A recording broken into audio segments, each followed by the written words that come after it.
You are good, Nance. All right. Good. Hello, everybody. This is the Judiciary Committee meeting. We're going to start at 7:14. I'd like to take a roll call. Hawley. Ray. Ray. Is that a here? Hawley's here, yes. Cantelo-Zylman. Here. Donahue. Here. And Hill. Here. All right. I do have a public comment. Also, I'm going to, since we just started the meeting, I'm going to join in with Alderman Donahue. And if we can all wish Alderman Tom Hawley a big happy birthday. And thank you for spending your special day with us tonight, Hawley. Happy birthday. Happy birthday. Happy birthday, Tom. Excuse me, I got a question. What? Where's your tape measure? Excuse me. Go ahead. Nancy, I'm sorry to interrupt. I got a resident on the phone right now and is irate because his bar is closed and there's other bars that are open. He's losing thousands of dollars, exact words he just said to me. He wants to follow the rules, but he doesn't understand why other people are open. I'm just repeating what he's screaming in my ear right now. Okay. So I know that I'm just letting you know. So he just told me to tell us I was in judiciary meeting. He said to let you know. So maybe put it in your minutes. I didn't. Is this part of public comment? Do they want to make a public comment? Kind of threw me for a loop here. I'm sorry. Oh, I'm sorry. So he doesn't want to, no name on nothing. Sorry. Okay. He just wanted me to tell you what he said. I just repeated it. That his bar is closed. You can say a person just called me on the phone and wants to know why his bar is closed and he's okay with following the rules, but other places are closed or other places are open. Okay, thank you for that. And I apologize. He's not a Blue Island resident or Blue Island bar. He doesn't have his liquor license in Blue Island. Pardon? I don't know. Okay. I just repeated what he said. I'm sorry. Not a Blue Island bar, but he has a Blue Island liquor license? No, he doesn't have a Blue Island liquor license. But it's It's not. I don't know. He's just screaming in my ear. I don't know. Just forget it. I didn't think bars were closed. They have to be outdoor service. Outdoor service, right? But they're not closed. Oh, so if the bars are outside, just to make it clear, so if he calls back, I can tell him if the bar, because he's saying he went down Western, the bars are open. So the bars can be open long as they're in outside, right? Correct. Okay. Correct. Okay. And you could That's still what go I thought inside too, to but get drinks. I'm sorry. Right. You just have to be outside. And I believe they have shorter hours, correct or not? They have to close by 11 p.m. Outside, right? Outside. It has to be outside outside. And closed by 11. That's what I thought it was, but I mean, I don't know if the governor gave a new statement, so It comes out all the time with new rules, so I don't know. Okay, well, thank you for that, and I apologize. I'm sorry that that's happening. I would say that maybe he should. I don't know. Maybe come to city council. Okay. Yeah. Okay, so then the next thing I have is a public comment. That will be under public comment with no name. The next thing we have is, I'm sorry, my phone. Okay, so I received an email from Kevin Brown. So we're going to put this under discussion tonight, okay? Since it didn't make it on the agenda. Hi, Alderman Rita. I'm writing to address an incident that took place a few weeks ago. I would have written sooner, but it's been hard to talk about until now. I was driving a few things over to the Historical Society's Albee House on Halloween, ending up behind a woman heading south on Maple Avenue from York Street.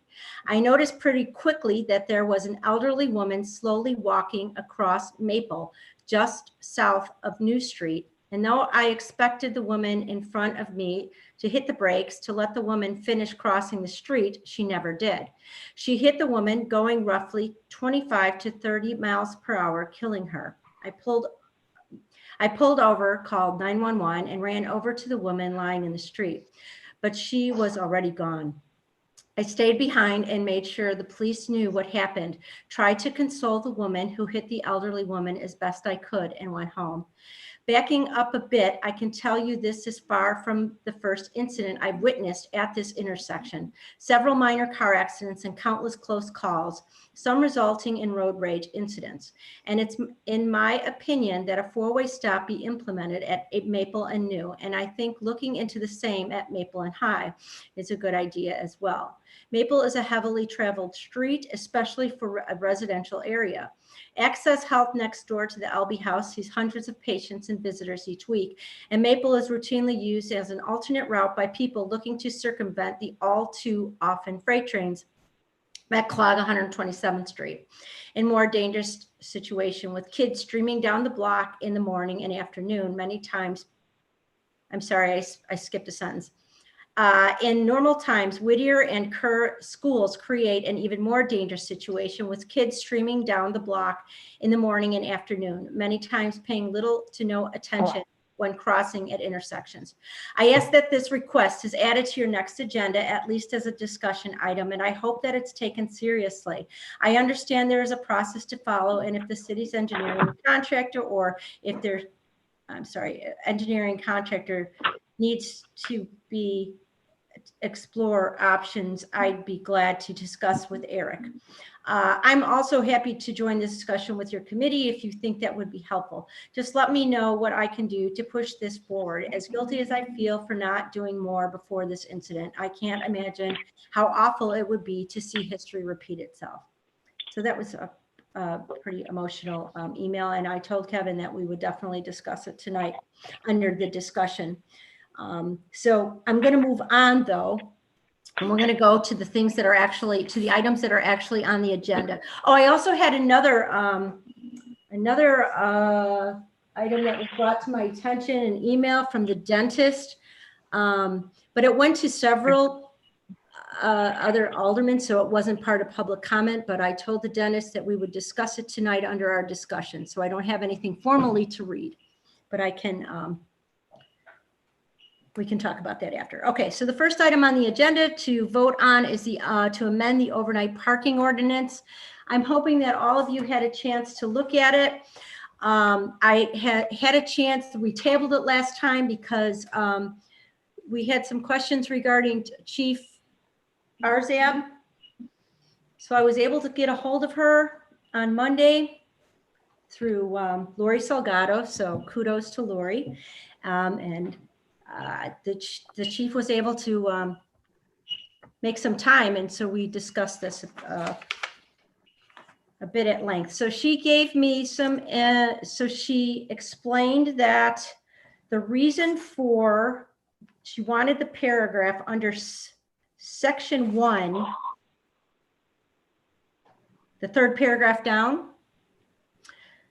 She wanted that taken out about the above parking restriction shall not apply to any vehicle parked within 1 block of radius of the following streets: Western Avenue, 119th Street to Grove, Old Western Avenue from Canal to 135th. No vehicle shall park within these designated areas between the hours of 2:30 and 5 o'clock, Monday through Friday, and between the hours of 3:30 and 5 o'clock a.m. Saturday and Sunday. She said there really was no need for that. She and especially because of the ordinance we passed, the residential parking ordinance, it doesn't coincide with it. And so she thought it would just make more sense to not have it included. And does anybody have an issue with just taking it out? Okay. And then the next, and then what was the other question?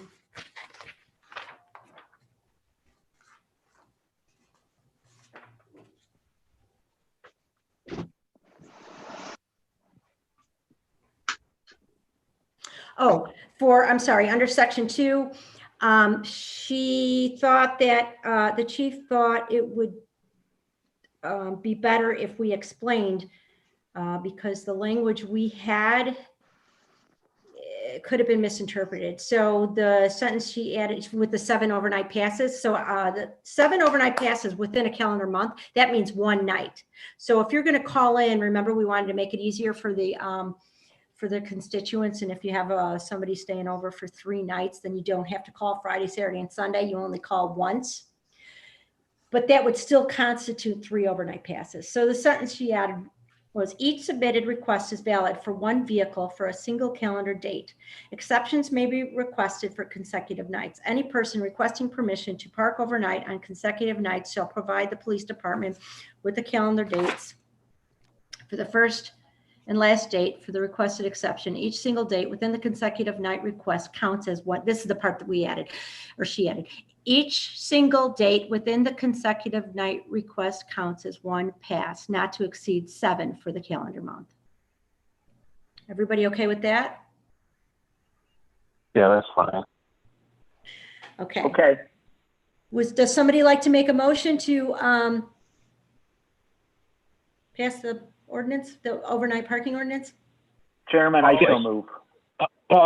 Before we do that, Madam Chairman, I think I mentioned before about the signs being posted. Will we eventually be able to do that?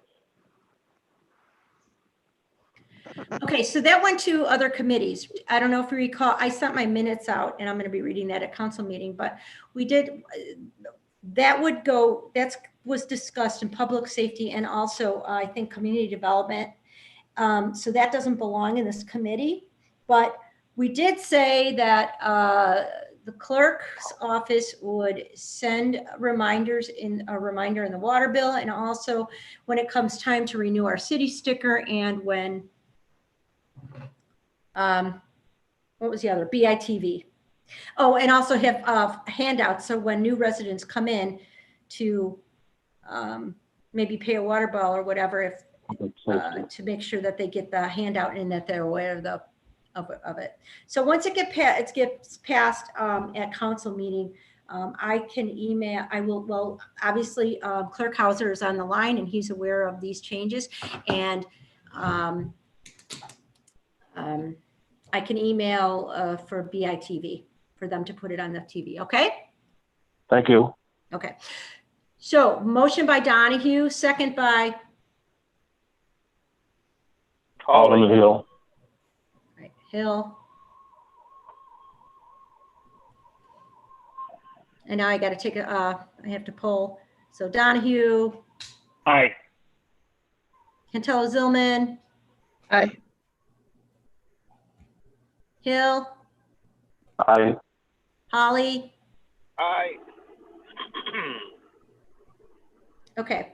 Next on the agenda is the property damage claim for 2020-4618. This one we tabled from last time. And it was, you had questions.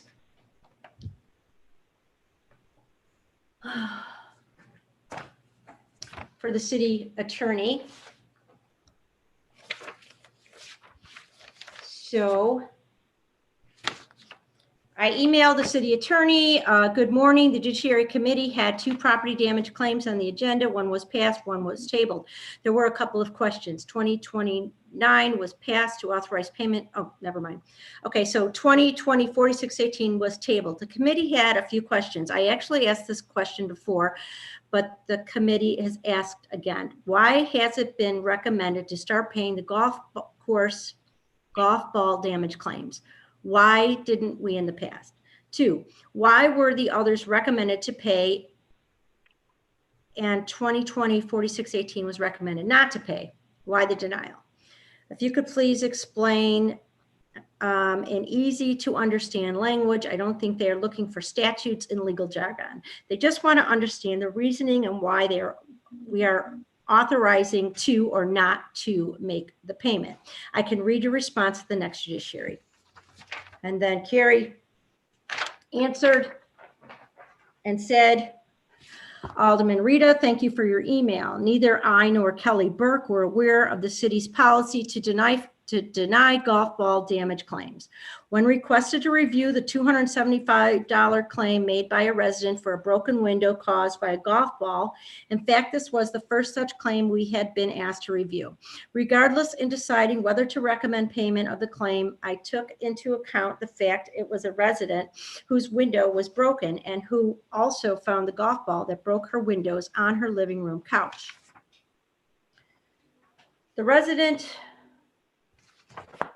also presented photographs of the broken window and a paid bill for the damages. I also considered the low amount of the claim and the cost to the city and the legal fees if the resident chose to pursue a small claim lawsuit. As I indicated in answering questions about the claim at the city council meeting on August 25th, I did not consider payment of this claim to be as presidential. I recommend denying the second claim you refer to because this claimant, unlike the resident above whose claim was approved, did not present any proof his car window was broken by a golf ball struck at the Meadows Golf Course. He also did not present any proof he had paid to replace the damaged window in his car. Given these different facts, I thought it was appropriate to deny the claim. I hope this explanation is satisfactory.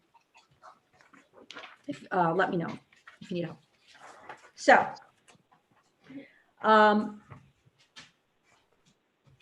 so we're back at this again.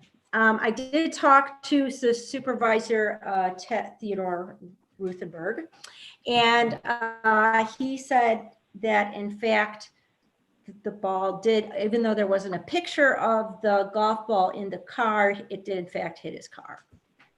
I don't know if that helps. This is what I have to say.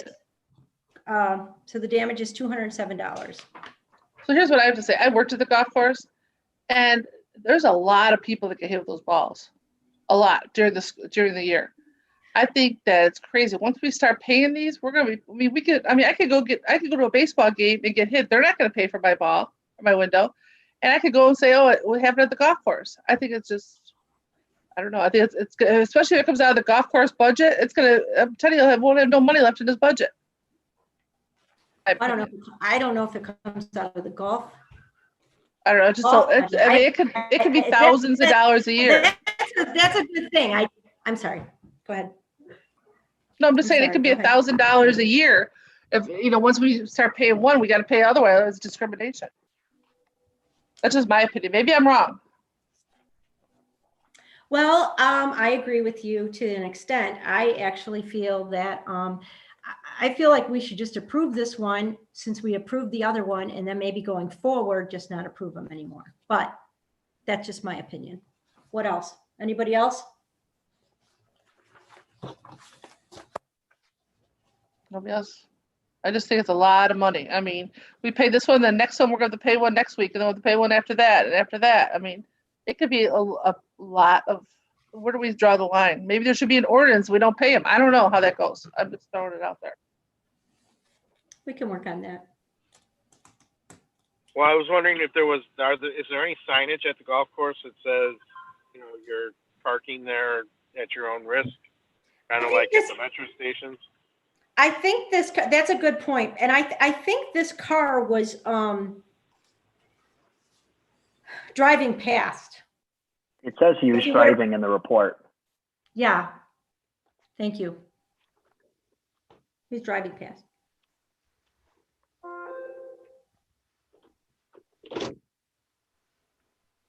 Did you guys read it? It says rear passenger window on passenger side exploded when a golf ball from the driving range came through traveling westbound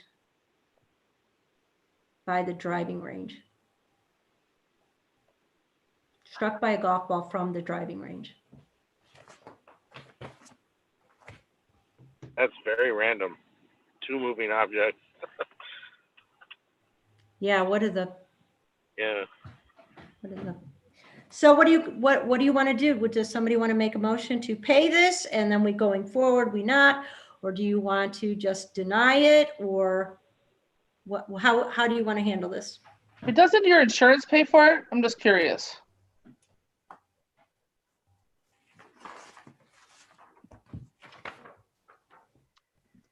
I would, well, your deductible is probably higher than that. But did we ever get proof that he paid it?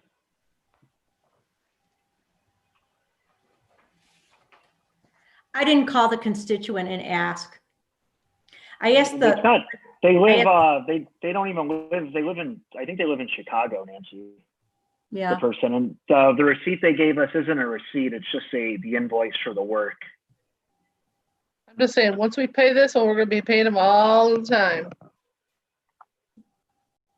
okay. Chairman, I'd like to make a motion to deny the claim. I'll second it.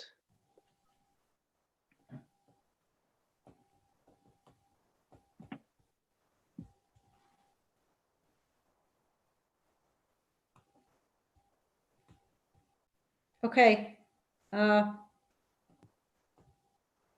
Roll call, Hawley, Aye.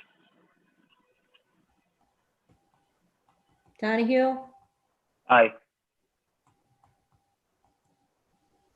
Hill, Aye.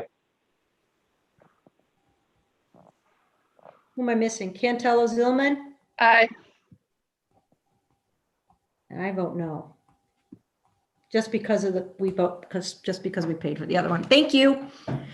Okay, so the next thing that I had mentioned about the dentist's office, now Alderman Hawley, this is in your ward.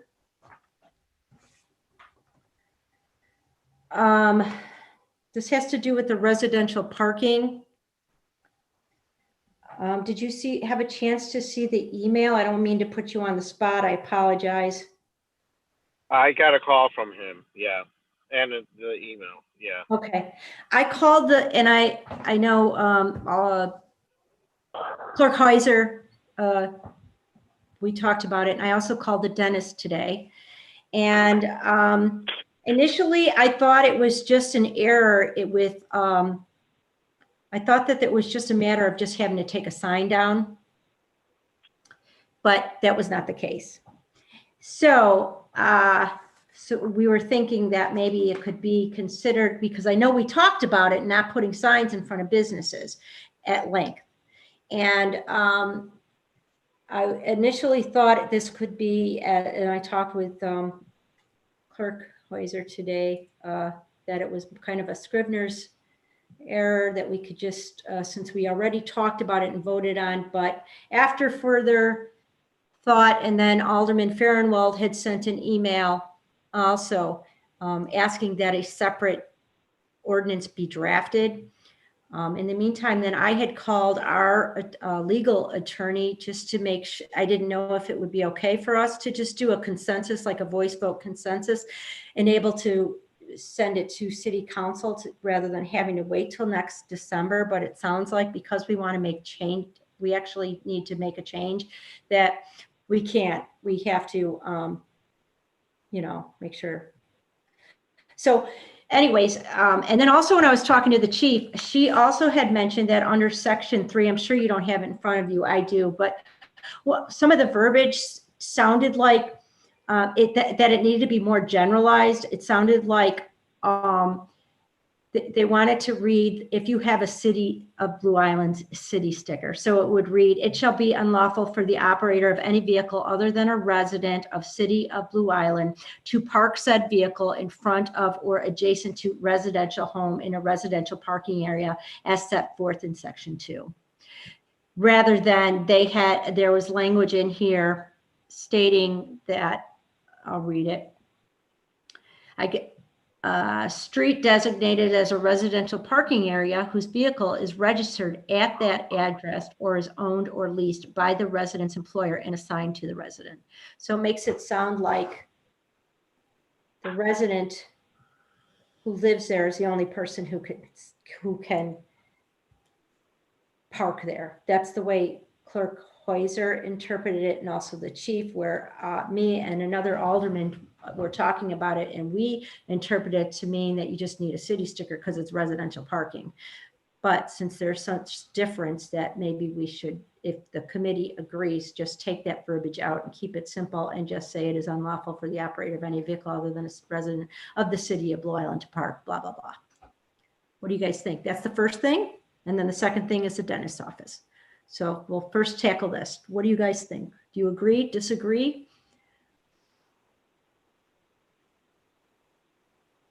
Can we take a consensus vote, have that? Those So they two would just have to have as long as they had a Blue Island sticker, they could park on any of those streets. Yes. Is that? I thought that's how it was. Yeah. That's what I thought. But I don't know, people started really looking at this ordinance line by line, and all of a sudden I'm getting calls. So here we are again. Yeah. Well, this is a different thing than the doctor's, the dentist's office, but yeah. I'm okay with that. Yeah, I'm okay with that too, man. Okay, thank you. Oh, I got to do a roll call. So with the verb for a consensus, and then we could have the changes made to take that out. Hawley,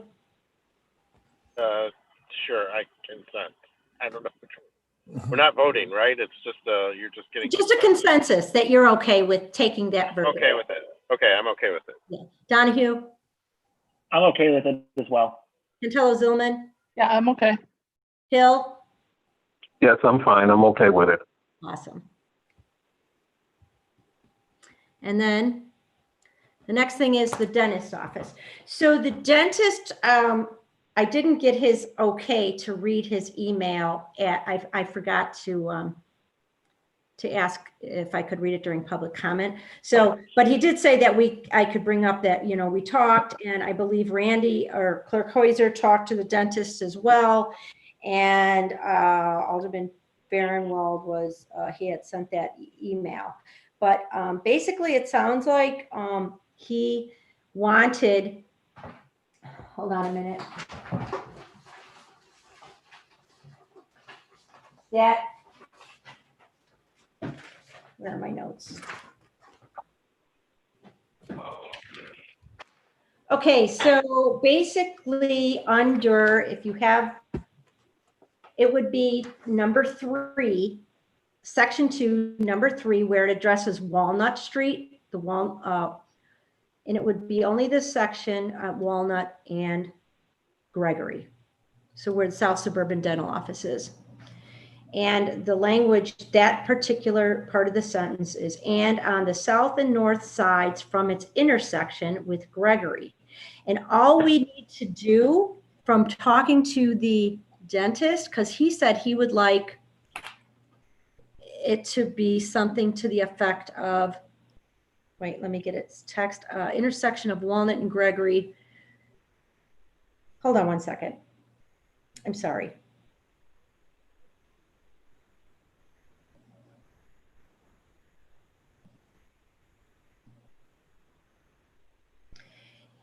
So it sounds like there's 4 signs that need to come out just so he has parking, which we did discuss thoroughly about businesses and parking. And somehow this just got misconstrued somehow. But that the signs immediately in front of his office are at 25 foot on the south side and 50 foot north on the north side west of Gregory. And these are the most critical, and even a temporary cover would help if this needs a full meeting. Further west of Gregory, further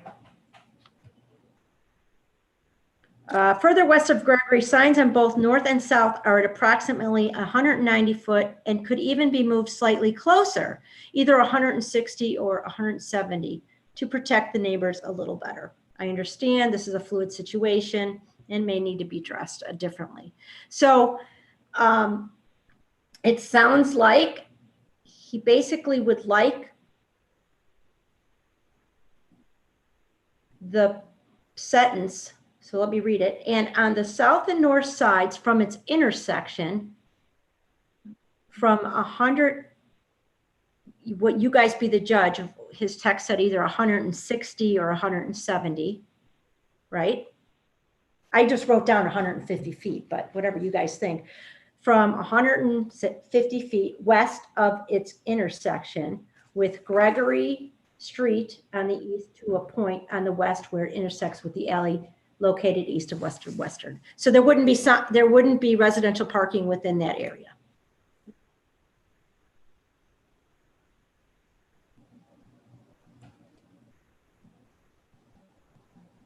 Hello? Man, sister, I'm sorry. This is the dentist office that's on Gregory and Walnut, right on the corner. Yes, I'm sorry. Okay. So No, I'm just trying to visualize this. yeah, I apologize. And I didn't have time. You know, this came up this morning and it sounded like it was going to be a quick fix. It sounded like there was just an error that like 2 residential parking only signs went up in front of a business. And we thought it was just going to be a quick fix, like it was just a mistake and they just needed to come down. But after further review and more people looking at the ordinance, et cetera, and then Alderman Farnwell was saying that we need to draft another ordinance, that then I talked to the dentist, and then I talked to at the same time to the legal counsel, because I didn't want a mistake with just trying to rush something through. It sounds like, but from what the dentist wants, all we need to do is say that from 100 and whatever feet, because Hawley, you're the alderman there, and if you want to ask Alderman Farnwell, I don't know, but from the dentist. I don't know why do we, I'm driving over there now. They have signs that have arrows on them that say residential parking. Why don't they just take the signs and Where are the signs at right now, man? On Walnut They're right on Street or on Walnut. Gregory? Okay, I'm just trying to look at a map, and they're trying. So right now, the signs went up in front of the dentist. Right. Would you like me to explain a little bit, Nance? Sure. Okay, so the ordinance was written to have couldn't be in front of any business. Okay, the area that he has 5 chairs, so he could have 5 patients seated at his practice, and he could have 5 waiting. So he's looking for approximately 10 parking spots on the street. It is zoned C2, Which is commercial. so I mean, and that's the thing with us trying to accommodate the residents for the mass influx of employees who predominantly don't live in Blue Island from Cook County Health, and then the problem that we're having with parking up at the Ravens and the Vault, to try and have places for the residents to park. So that's what he's looking for. He's looking for to be able to accommodate his patients like he has been doing over the years, and it's during the day when the residents are away from their homes anyway, typically. So that's what he sounded like he wanted about 100. I'm sorry, Randy. It sounded like he wanted about 160 feet, right? He said his exact words were up to the first light pole, but I explained to him we can't put that in an ordinance. Right. Move the light pole. I had the reason I spoke with him today is because I had an appointment with him this afternoon, and I brought the measuring wheel up, and the pole that he's talking about is 190 feet from Gregory, but that would be a little bit more than 10 parking spots if the parking spot is 20 feet. So that's why he suggested maybe the 160 or 170, right? 160 or 190, and it just fits. So I'm sorry, Randy. I'm looking. So it's the light pole that's on Walnut. That's before the driveway. Right. It's about half to 2/3 of the way west of Gregory. So it's not the light pole that's right in front of the business. No. Okay, it's farther down the block. Okay, let me go down. And there's a What's driveway. the second light pole? There's a driveway on each side of the street, so you take that away, and he could go to the east side on the south side of Walnut. There's a driveway there, and that's I see it. I see it now. That's the 140 feet. Is the east side of that driveway is 140 feet to the corner, back to the corner, and that's where the sign is right now. The sign is there. It's in front of that house right next door. He wants it to get in front of 2340. Yeah, there's nothing in front of his business. So he has like 2 spots, maybe. 2, correct. He's got 2 spots. Now on the other side of the street, if you move that sign to the same place, there'd probably be another 2 spaces 2 spots he could use. And he owns and that. his employees should move he should park somewhere else. His Does he have a employees, lot in the back? his employees park in the back. This was just for his patients. Okay. Said he- Well, how yeah, many? he said he needed 5 or 6, right? And I also did ask him, I said, when we move one thing, just as Alderman Hawley said, when we move one thing, it changes the balance of the other. And I said, so now are the residents going to get mad that you're taking down this, and he said, no, that he's got a good rapport. I don't know if you want to chime in on this, but it sounded like he's got a good rapport with the residents and they're okay with it. He owns the And the house. other thing is he owns the house. Do you see that brown house across the street? He owns that. Owns Oh, that house? okay. He owns with the big evergreen tree. 24, 25. It's like across. Yeah, that's the one with Then- the big evergreen, right? Okay. Well, then you could move this sign that's like right here in front of that house He all the said way That back. would be great. There's an empty lot. There's an empty lot next to that house, so you can move it past there. He said that would be perfect. That's the 140 feet, I think, is the short end of it. Yeah. I mean, I don't see why, if he owns that house, the brown house over here that I'm sitting right in front of, just move that sign back to the other side of the empty lot, and so it's in front of the next, so it's right before the next house that he doesn't own. So it'd be 140. So is it fair to say, does this wording sound okay? And on the south and north sides from its intersection, from 150 feet or 160 feet? 140, I think, is the driveway. How many feet you want? 140, you said it's the driveway. Was that the second driveway, Randy, or the one right next to the business? Oh, so on which side of the street? Tom, can you tell? On Well, the dentist side of the street. So that's right next to his place. So there's no other driveway on that side of the street. Right. But if you go on the other side of the street, there's a driveway. It's about 140 feet from the intersection of Gregory. Right. And that's the house next to the house. I believe there's one other house in there. There's Yeah, a there's like a red house. red house and there's a brick house next to it. Yeah. I mean, you could move it to right there. There's a tree, there's a car parked there right now, and it's right in front of that house. So I what don't would be, know. in the ordinance, should we add, do we need to add that in the ordinance or is it a matter of, so the ordinance says, and on the south and north sides from its intersection with Gregory Street on the east to a point on the west where it intersects with the alley located east of Western Avenue.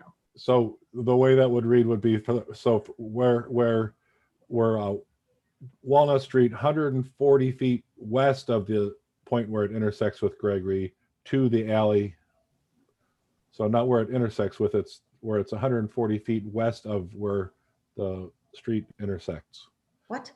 So the language, So it should read, can we move the sign without changing the wording, or do we actually have to change the wording of the ordinance? we have to change the wording. So on Okay. Walnut Street, it'll So say, the suggested change is, and on the south and north sides from its intersection with Gregory from 150 feet west of its intersection, right? correct, 140 feet. So let me pull the ordinance up here. The ordinance doesn't have that in there. Oh, it'll, hang on. So where do the employees park?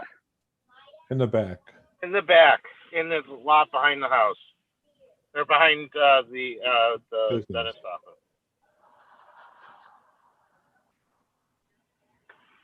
So it'll say, Does it look Wal- like 140 feet? How many feet would you want in the ordinance, you think? Holly, you're there. How do you, Yeah, 140 feet. It's fine. do you think if we even it out to 150 feet, that's fine? Yeah. Okay, so that's what I had written. So, and on the south, does this make sense? And on the south and north sides from its intersection from 150 feet west. but we can have the attorney clean that up so that it's clear. But yes, the point you're making is 100% correct. That's, Okay. Yeah. For 150 feet west of its intersection Mhm. with Gregory Street on the east to a point on the west where it intersects. Do we take out with the alley? No. Leave that alone. With the alley located east of Western Avenue. Good? Sounds better. I'm good with that, Nance. Holly? The ordinance says it has to go all the way to Gregory. Does it not mention anything about blocking businesses? That's in a different one. So if the way the ordinance is written, it would mean that he would have 2 parking spots in front of his place only. He's asking for a little more relief than that. Well, when we discussed it though, this was supposed to be for residential parking only and not to be in front of the businesses. But his dentist's office is in a commercially zoned section, which is within a residential area. That's where the confusion came. Right. Because he's got houses next to him. Where the other businesses, it was more clear cut and dry, and there isn't a, right? I just was thinking we didn't have to go through this whole ordinance thing, but That's what I was trying not to do, Oh, because he really wanted to try to get some relief like soon, but I don't know. if we have to, that's fine. Can we do it on? Can we get something drafted and just have it go directly to council on Tuesday next? Well, that's what I'm saying. If we just add this language, I can call, I did talk to our legal counsel and he said it wouldn't be a big deal to add that in and we could send it to city council on Tuesday. Okay. Or we I'm could, okay with that. or we can do it in-house. Lori, I think Lori and Randy, you both have the ordinance. If you just want to take out that one section where it says City of Blue Island, and then add this sentence from 150 feet west of its intersection.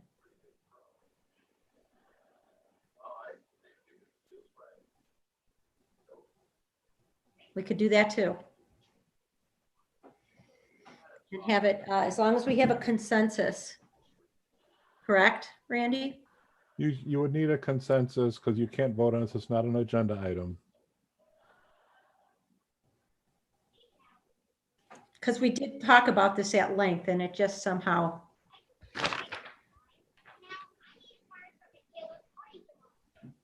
Okay. So do we have a consensus to make that, those 2 changes? Yes. Hawley, Yes. Donahue, Consensus here. Cantelo-Zylman, Yes, ma'am. Hill, Yes.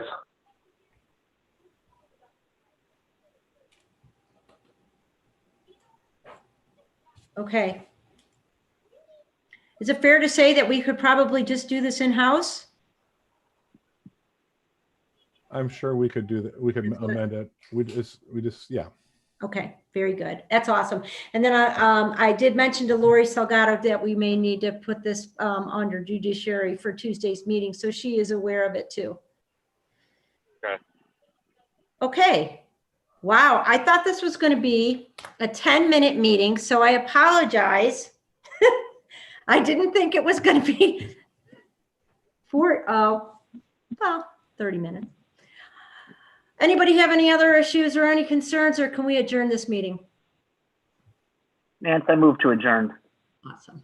A second. It is 7:58. Motion to adjourn by Donahue, second by Cantelo. Hill, Yes. roll call. Hill. Hawley, Aye. Cantelo-Zylman, Aye. Donahue. Aye. All right. Thank you very much. I appreciate your input and help, and I hope you have a good birthday, Tom. And I look forward to seeing all of you guys tomorrow night. Oh, yeah. Oh, and Yeah. our next meeting is December, I think, 15th.